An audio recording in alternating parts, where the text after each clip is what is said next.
सोलापूर जिल्ह्यात माळशिरस तालुक्यातील कुरबावी गावात नीरा नदीला आलेल्या पुराच्या पाण्यात 6 नागरिक अडकले होते. राष्ट्रीय आपत्ती प्रतिसाद दलाच्या तुकडीने धाव घेऊन बाधित नागरिकांना सुखरूपपणे बाहेर काढले.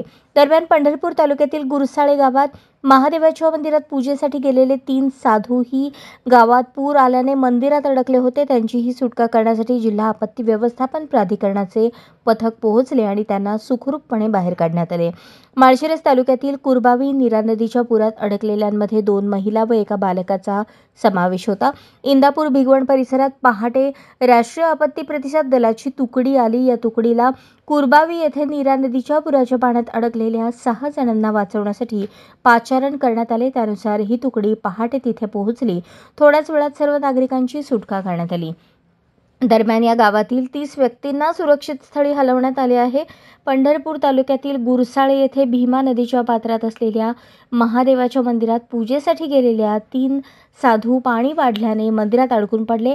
त्याची माहिती गावच्या सरपंचांना मिळताच बचाव कार्यासाठी जिल्हा आपत्ती व्यवस्थापन प्राधिकरणासाठी संपर्क साधण्यात आला आणि त्यानुसार बचाव कार्य करण्यात आले. यावेळी मंदिरातील एका कुत्र्यालाही सुखरूपपणे बाहेर काढण्यात आले. भीमा खोरे तथा सह्याद्रीच्या घाटमाथ्यावर पावसाचा जोर वाढलाय. त्याचा फायदा सोलापूर जिल्ह्यातील उजनी धरणाला होत आहे. अवघ्या 6 दिवसात धरणात सुमारे 8 टीएमसी पाणीसाठा वाढला आहे.